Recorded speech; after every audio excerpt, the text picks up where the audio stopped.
I used to think silence meant peace. Now I know it can mean something else entirely, something heavy, something that fills the spaces between two people who have forgotten how to reach each other. Daniel and I have been married for 7 years, and for most of that time, I've been trying to convince myself that distance is normal, that love simply changes shape with time. But lately, it feels like we've both stopped trying to recognize it at all. He leaves early and returns late. He eats dinner in silence, scrolling through emails between bites. Sometimes I speak just to hear my own voice in the house. He nods, distracted, his eyes always somewhere else. When we go to bed, we turn away from each other. Two strangers sharing a bed out of habit rather than desire. The sheets stay cold between us. Ethan moved in with us last year, after finishing high school. He's Daniel's son from his first marriage. Quiet, thoughtful, always polite in a way that feels intentional. At first, I kept my distance. I didn't want to intrude or make things awkward. But over time, I started to notice how present he was compared to his father. He'd help carry groceries, ask how my day was, even notice when I looked tired. Small things Daniel hadn't done in years. I told myself it didn't mean anything. He was just kind, the way young people sometimes are when they haven't learned to be careless yet. Still, there were moments when our eyes met across the kitchen, and something unspoken passed between us. It wasn't attraction, not yet. It was recognition. He saw me. Not as Daniel's wife, not as a woman aging into routine, but as someone still alive, still capable of being noticed. One afternoon, I was making tea when I heard him laughing on the phone in the living room. His laughter filled the house, easy and light. I realized I couldn't remember the last time I'd heard laughter in these walls. When he noticed me standing there, he smiled, a little embarrassed. "Sorry," he said. "Didn't mean to be loud."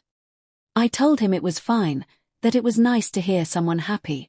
He just looked at me for a moment before saying, "You should laugh more. It suits you." That night, Daniel came home late again. He didn't notice the cold dinner, didn't ask about my day. I sat across from him, watching him chew, the sound of his fork scraping the plate like a reminder of everything we'd lost.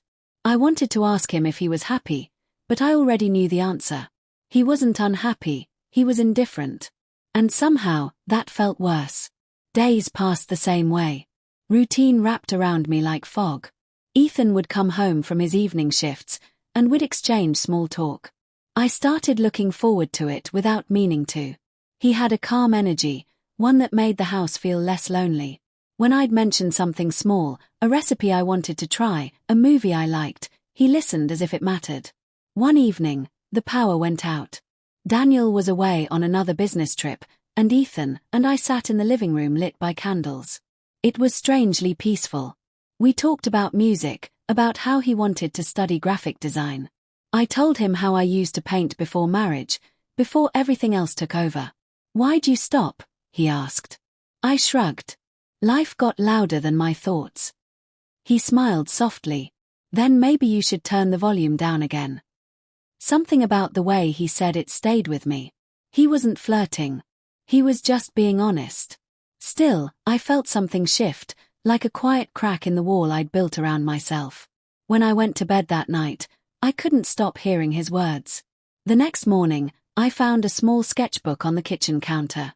Inside, the first page had a simple pencil drawing of a window with sunlight streaming through it. Underneath, in small handwriting, he'd written, "It's all right, just go with it."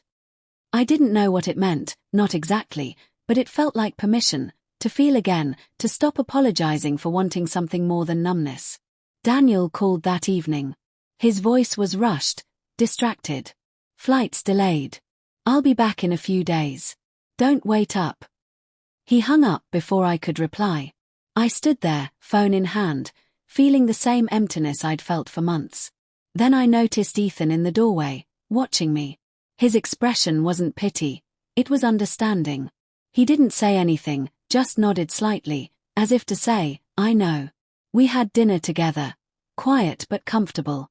I realized how unnatural it felt to have comfort in my own home again. When he spoke, his voice was gentle.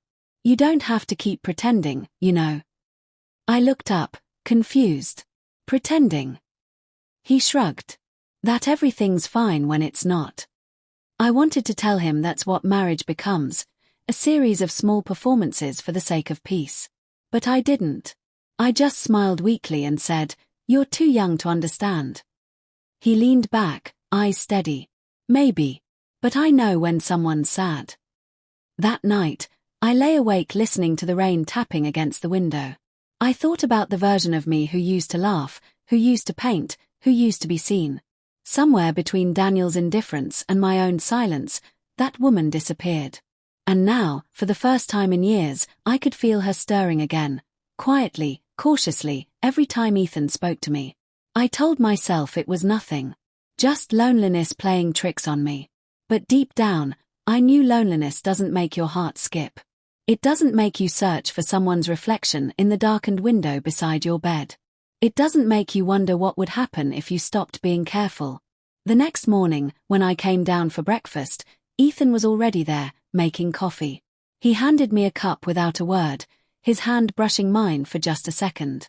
It was nothing. But in that nothing, something began. And for the first time in years, I didn't feel invisible. The morning after Daniel's latest trip began, the house felt too quiet. The kind of quiet that hums in your ears and makes you aware of every little sound, the clock ticking, the coffee dripping, the wind outside the window. I sat at the table, staring into my mug, pretending to read the news on my phone. But really, I was listening. Listening for footsteps.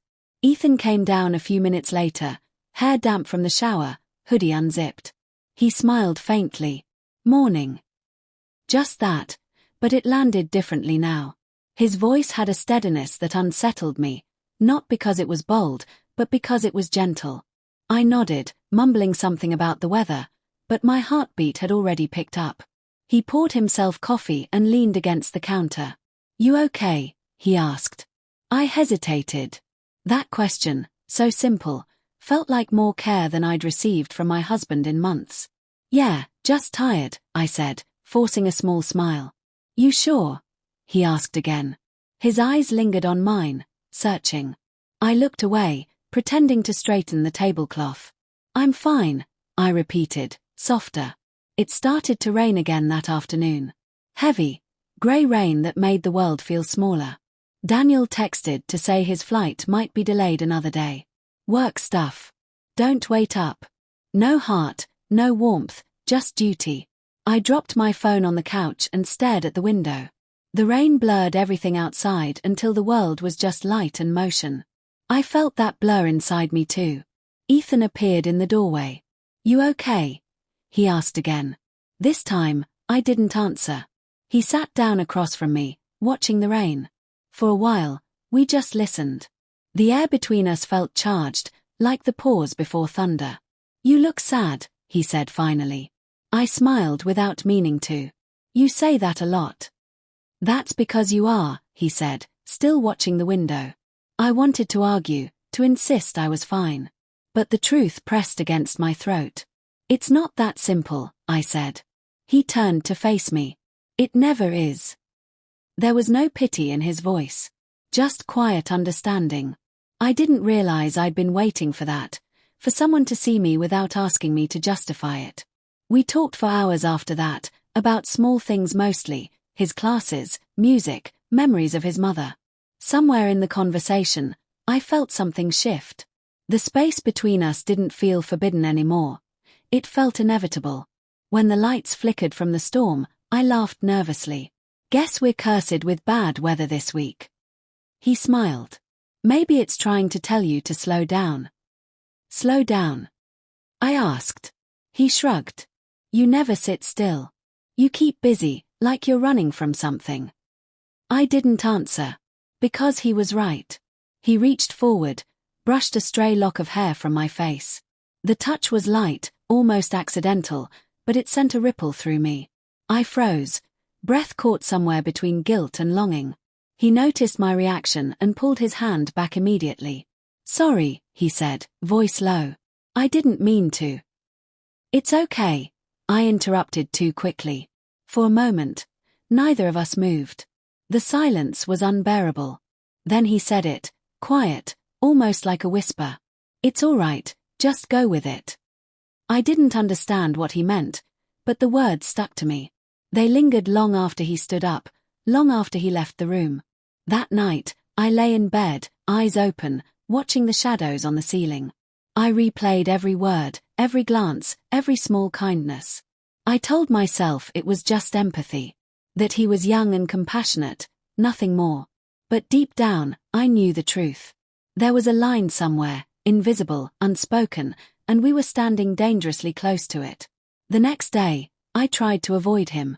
I cleaned the kitchen twice, folded laundry that didn't need folding. But every time I turned, I saw him, walking past the hallway, sitting at the dining table, always calm, always near. It was like the house itself conspired to keep us in orbit. By evening, I gave up pretending. He found me on the porch, staring at the sunset that was slowly drowning behind clouds. "You've been quiet today," he said. "I've been thinking," I replied. "About what?" "About mistakes," I said without looking at him. He didn't respond right away. The silence stretched until I felt it in my chest. Then, softly, he said, "You don't strike me as someone who makes many." I laughed, a hollow sound. "Then you don't know me at all." "Maybe not," he said, "but I want to." I turned to him then, finally meeting his gaze. His eyes weren't daring or arrogant. They were kind. But that kindness was dangerous. It offered safety in a place I wasn't supposed to find it. "Ethan," I said quietly, "this isn't right." "I know," he said. "But does that make it any less real?" The question hung there between us, unanswered. I could feel my pulse in my throat. Every part of me wanted to move, to step back, to break the spell, but I didn't. Not right away. When Daniel called that night, I didn't answer.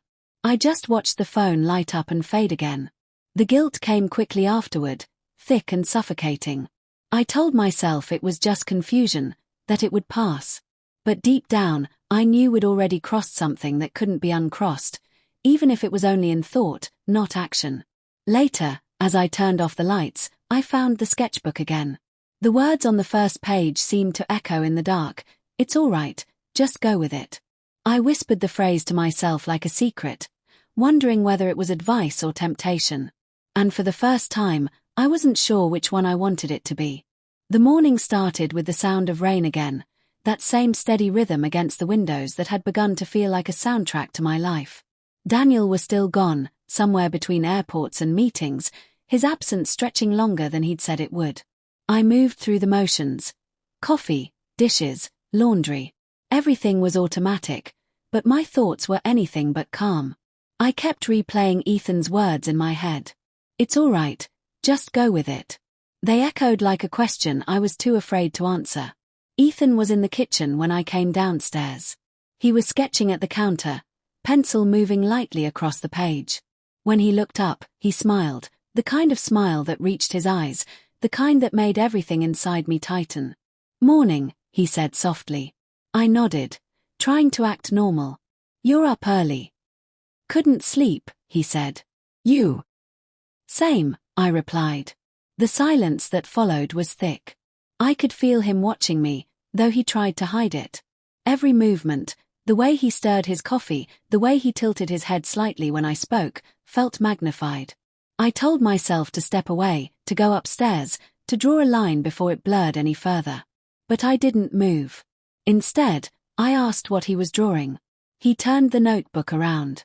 It was a sketch of a woman sitting by a window, her face half in shadow. The resemblance was unmistakable. "That's me," I said quietly. He smiled a little. "It's how I see you."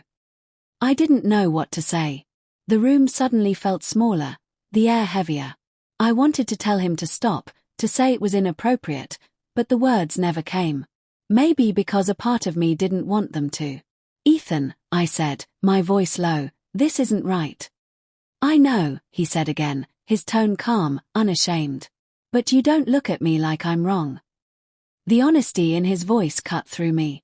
I turned away, but he stepped closer, close enough that I could feel his breath near my shoulder. My body tensed, heart pounding. I told myself to walk away, but the ground felt unsteady, like my body was caught between guilt and gravity. You're lonely, he said quietly. I see it every day. That doesn't make this okay. He nodded. I know. But maybe it makes it human. I closed my eyes. The space between us dissolved, and suddenly, everything I'd been holding back rushed forward. Months of neglect, years of quiet longing, the ache of being unseen. His hand brushed mine, and I didn't pull away this time. The touch was tentative, asking permission. I should have said no. I should have stopped it before it began. But when his fingers laced with mine, something inside me broke, not in pain, but in release. The moment stretched, silent and fragile. He leaned in slightly, and when his forehead touched mine, I felt tears rising before I even realized I was crying. It wasn't passion, not at first. It was sadness, deep, raw, and strangely gentle. I'm sorry, I whispered. He shook his head. Don't be. And then it happened, a kiss that wasn't planned, wasn't thought out, just happened. It wasn't wild or careless. It was soft, slow, full of everything we hadn't said. The world outside disappeared, no rain, no time, no consequences. Just that moment suspended in air. But reality crept back in fast. When I pulled away, the silence that followed was suffocating. My heart raced, my mind screamed, and guilt wrapped around me like a shadow. He reached for my hand again, but I stepped back. We can't, I said. This can't happen. I know, he said softly. But it already did. I turned away, pressing my palms against the counter to steady myself. My breath came out shaky. You don't understand, I said. He stepped closer, voice barely above a whisper. I understand more than you think. You've been alone in this house long before I got here. I wanted to scream, to tell him to stop being right. Instead, I just nodded, tears slipping down my face. You should go, I said. He hesitated. Please, I added, voice breaking. He left quietly. The door closed behind him, but his words stayed in the air. It's all right, just go with it. I sank to the floor, shaking. I didn't know if I was crying from shame or relief, maybe both. The house felt empty again, but not in the same way. This emptiness was heavier, filled with everything I couldn't take back. Hours passed before I moved. When I finally looked out the window, the rain had stopped. The world outside looked clean, rinsed of everything, except me. I felt stained in ways no confession could wash away. That night, I didn't sleep. I sat by the window with a blanket around my shoulders, staring at the place where the light met the dark. Every sound, every creak, every gust of wind, reminded me of him. The softness of his voice, the warmth of his hand. I hated myself for remembering it so vividly. Around midnight, I heard a knock on the door. My heart leapt before my mind could catch up. I opened it to find Ethan standing there, drenched from the rain. I couldn't sleep, he said simply. I wanted to tell him to leave, to protect us both from what we'd already ruined. But instead, I stepped aside. He walked in slowly, eyes searching mine for anger or regret. There was none. Just exhaustion. I didn't speak. Neither did he. We sat in silence for a long time until he said, "You don't have to be afraid." "I'm not afraid," I said quietly. "I'm ashamed." He looked down, nodding. "So am I." The honesty between us was unbearable. We both knew what had happened, what it meant, and what it couldn't become. When he finally stood up to leave, he paused at the door. "I'll fix this," he said. "I don't know how, but I will." And before I could reply, he whispered the same words again, softer this time, as if to himself. "It's all right, just go with it." When the door closed, the echo of that sentence felt like a confession, a warning, and a goodbye all at once. I sat there until the first light of morning crept into the room, knowing that nothing would ever be the same again.